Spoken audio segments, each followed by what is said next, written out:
It began right here in Birmingham with an idea. An idea that November 11th, Armistice Day, be changed to celebrate all veterans of all military branches, not just those in World War I. From the first national celebration in 1947 to today, Birmingham, Alabama has celebrated and honored the service and sacrifice of America's military men and women. Tonight, we join with so many across Alabama to celebrate servicemen and women, both past and present, who served our country.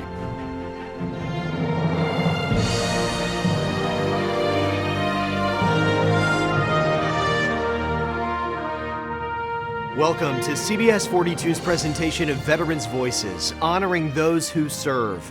I'm Jack Royer. Throughout the course of this show, we aim to share stories of veterans and their families, their accomplishments, and their trials. It's our hope that this program will not only honor and celebrate those who serve, but also help those with service-related hardships find the help they need.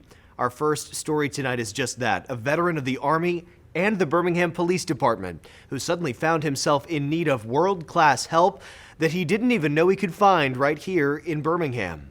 I went to get out of the bed, and I fell over because apparently I didn't know at that time I was already paralyzed when the pain hit again. Starting out as an enlisted man in the 167th Support Command in Homewood, Birmingham police officer W.D. Foster worked his way up through the ranks to become the company commander, a transfer to 122nd Support Command in Selma, and a couple of deployments to Qatar in Iraq later. A random event during a routine PT test would change his life forever. I was doing sit-ups, and I think I was probably had already done 40-something. And we was on Craig Field's old Air Force base in Selma, Alabama, which was, at that time, I think was being used by the state troopers. And it was kind of funny because all my units did that unit. That's the first time we'd ever taken the PT test. And we'd normally go to a park and do it on the grass. But we was doing it and there was a lot of loose gravel out there. And I came down on a rock, and it kind of stuck me in my back, and it was very painful. And so I just stopped. He took a break, thinking it was a cramp, but when he stood to take part in the run, the pain came rushing back. Medics took him to the hospital, where he was advised to get an MRI later in Birmingham after being diagnosed with muscle spasms. When the pain continued at home, he tried to get out of bed, but fell. His wife called the medics, who took him to UAB. I was in the emergency room, and the doctor came in and told me that he believed what I had was what they call a spinal cord stroke. The injury left him paralyzed, but he says he realized early on that he was still blessed.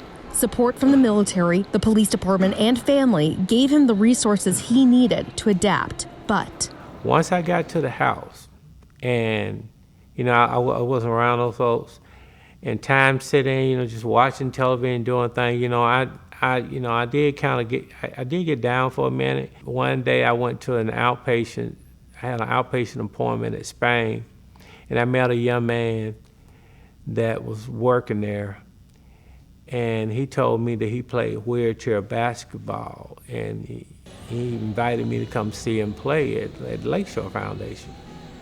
And I was like, okay, I said, I'll do that. Again, his life has changed. It was an opportunity that made him see what was possible. I didn't think I could go shopping. I had a young man live by himself, he'd been paralyzed since he was 16. I'm like, I said, how you when you get your groceries, how you do it? He was like, I just go in the grocery store. I'm like, but how, you buggy? He was like, yes, I can do that. I'm like, you can push your buggy while you're in a wheelchair? He was like, yeah. He became involved with a program called Lima Foxtrot through the Lakeshore Foundation. The program helps injured military men and women from all over the country overcome their injuries to lead active and healthy lifestyles. After basic needs are met, it's like, okay, what else is there?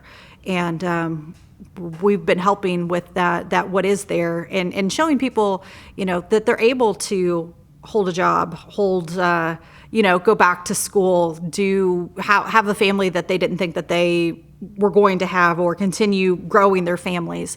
It's it's been one of those things. One of my favorite quotes is a spouse of one of our veterans who came through was like, okay, if he can do all the stuff that he's doing at Lakeshore, he could probably take the trash out every once in a while. The program gives hope and resources through membership, camaraderie, and inclusion so injured veterans can again find where they fit in society. People think, oh, my life is over. You know, and it's not, it may be different, but there are definite ways to stay as an involved and productive member of society, no matter what people are overcoming. You know, whether it's a veteran, could be you've been in a car accident or, you know, some other illness or injury. I think that we as humans all have that ability to adapt and overcome. You got to keep your body and your mind active. And how do you keep it active? It's by doing things and realize there's no limitation. There's a lot of things that you can do. That program has served over 2,800 servicemen and women from all over the country since 2006. To find out how to participate, volunteer, or sponsor, visit lakeshore.org. And when we come back here, we take you over the mountain to Calera, where a small farm is hoping to increase entrepreneurship in the lives of veterans. Stay with us.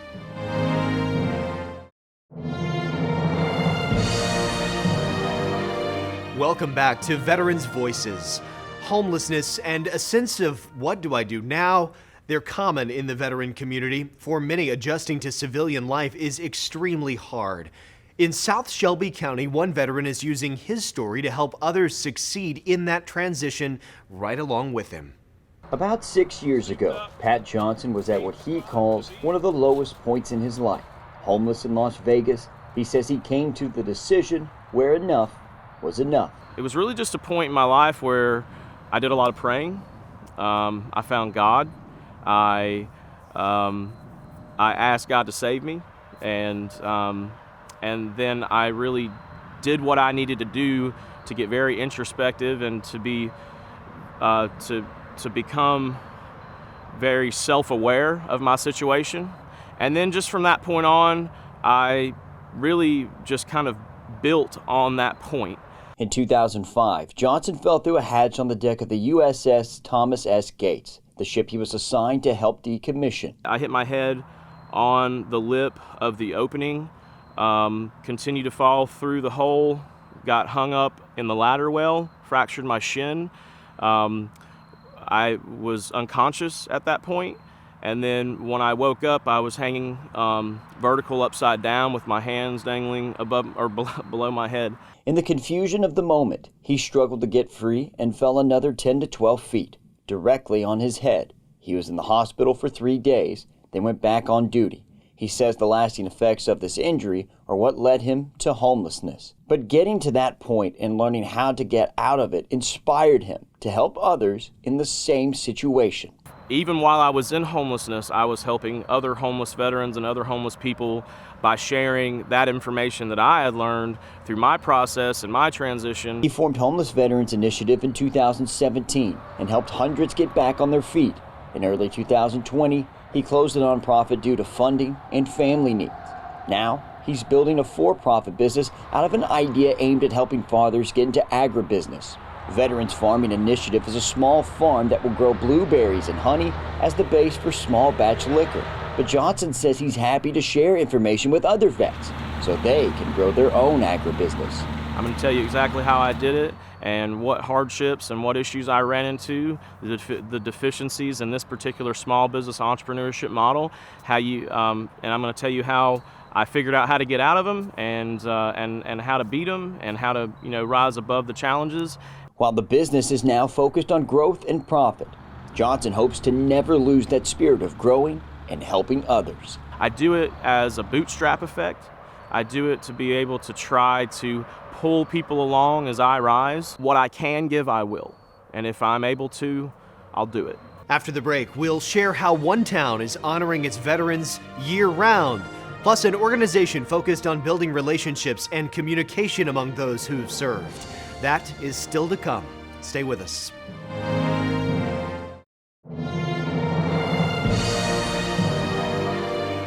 Birmingham is home to the oldest National Veterans Day celebration in America. Continuously, we've been honoring our servicemen and women one day a year for 73 years. But some thought it was important to honor them year-round. The town of Montevallo hangs banners saying Montevallo honors our veterans on Main Street for the 3 months of the year centered around Memorial Day, July 4th, and Veterans Day. In addition to the banners, anyone can purchase a larger banner to honor a veteran of their own. Those banners are spread around town in prominent locations. We've had an overwhelmingly positive response, and we've had some folks who have been surprised by their family members with a banner honoring them, and it's brought them to tears. A lot of times veterans are just really humble, amazing people, and a lot of times they say, no, I don't want my face on a banner. But it is just a huge honor to be able to recognize these people. The program was inspired by a similar program in Jasper. Bennett says anyone interested can contact her at Montevallo City Hall. Veterans returning to civilian life can sometimes find it hard to find where they fit in. For many, the simple act of talking to another veteran can make that transition so much easier. Alabama Veteran is a nonprofit group focused on engaging veterans and the community in finding a solution to problems with the integration process. The organization holds retreats for veterans to form bonds with each other and talk about the issues they face. They've also launched community volunteer programs and health and wellness programs to promote confidence. When they get out, a lot of times they're not going to open up about certain things. They're not going to be trustworthy about certain things. So that's one of our biggest factors, is that we can provide a kind of a safe organization that they can go to help with any of their needs that they have. That organization recently had a golf tournament to raise funds and honor the life and service of Birmingham police officer and veteran Wytasha Carter, who died in the line of duty in 2019. You can connect with them too by visiting alabamaveteran.org. Coming up tonight, women have been serving in the military since the Revolutionary War, but in many cases they still don't get the recognition they deserve. 2 Alabama women who served their country talk about the issues they faced, what's changed, and what still needs to be done. That is after the break.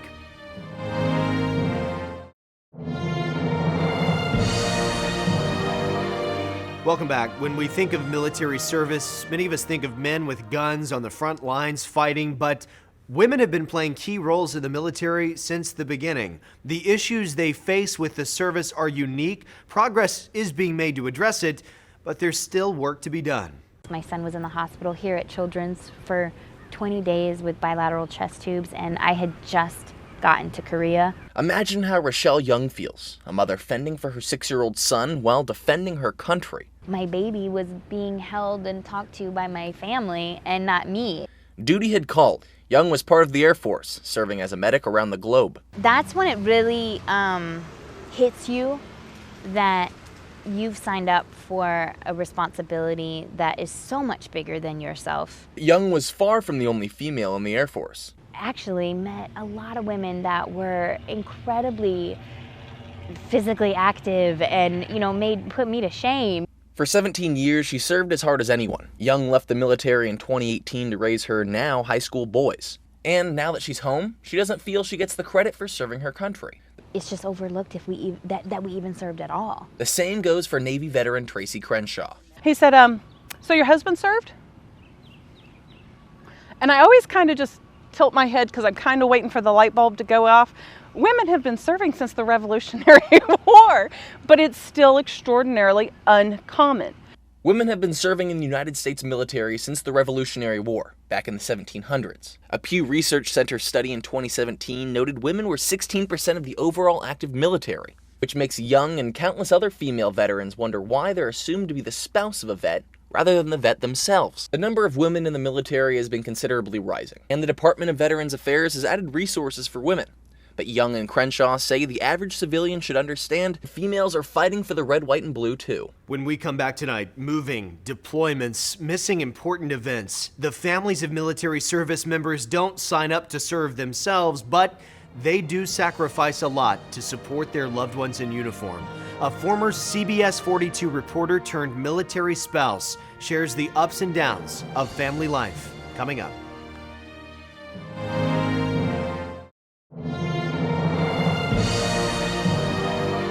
Finally tonight, 6 moves in 9 years, 2 of them to the other side of the globe. That's just one aspect of military life that can make having a family a little tricky. The families of service members don't serve on the front lines, but they do sacrifice to support their loved ones. This assignment, this was completely the most stressful move that we've ever had. A new baby, a pandemic, moving to the other side of the world only to be quarantined for 14 days with 3 children under 5, then having to find a place to live. Like many of us, Kimberly O'Byrne has had a stressful 2020. My stomach was in knots for months, and because of so many different factors. Kimberly and Kevin O'Byrne met in 2009 while she was at Valdosta, Georgia bureau reporter for the Tallahassee CBS affiliate. Kevin had already been in the Air Force for 4 years. Later that year, she got a job in Kevin's hometown of Birmingham as a reporter for CBS 42. My husband drove me, we were dating at the time, he drove me to that interview, knowing full well we would be 6 hours apart. And I got the second interview a month later, and then I was hired. And we were long distance for a year and a half. And during that time, he deployed, and he later proposed. They were married in Birmingham in 2011. A change in Kevin's job meant a move to Texas, and Kim leaving her job as a reporter, hopefully temporarily. I just couldn't imagine starting my marriage off that far from my spouse willingly. So the plan was to just temporarily take a hiatus from my career and then go back into it, and it just never happened. After Texas came Japan for 3 years, then Tampa, Florida. They welcomed their first child, KJ. Then later came Dallas and Birmingham while they were evacuated for a hurricane. From Tampa, New Jersey, where they welcomed their third son, Blake, just 2 months before moving to Seoul, South Korea in August of this year. In the first few years of our marriage, we did a lot of traveling, we saw the world. And then obviously since having kids, it's changed that a bit. It's definitely, it's been an adventure from the beginning. Through all of it, O'Byrne says having a support system has made the difference. In Japan, it was friends, other spouses she could lean on. In Tampa, her church and mother-in-law. But she says some of the sacrifices of military life can be difficult. After leaving her career as a reporter, O'Byrne started a photography business. I did really well in our last assignment. I had multiple clients. I was fully booked out months in advance. Yes, I have a portfolio, but it's extremely difficult to get to build that momentum in a new location. And I know that a lot of spouses struggle with that because that's a part of my identity. I am a photographer now. That is who that's who I am. The family sacrifices, saying goodbye to loved ones, and making huge transitions also take their toll. My son never even got to say goodbye to his teacher in New Jersey, and he's actually taking it the hardest, I think, out of all of us. He often says, I want to go home, I miss our home in New Jersey. One of the most emotional parts of this most recent move was saying goodbye to my 93-year-old grandmother. That was really, really hard. When she hugged me goodbye, I just had this feeling that with the pandemic, we're probably not going to make it back in the next 2 years. And she just kept saying, I won't see you again. And she was crying. I think that's the hardest. That is the most difficult aspect are those last moments with grandparents and with people who are ill. Just having this feeling that I might not see you again. But through it all, she still sees the positives. We never know how our lives are going to pan out, but looking back to when I met my husband to our wedding day and saying those vows, for better or for worse, I mean, moving across the world twice, being all over the place, it's definitely been an adventure together.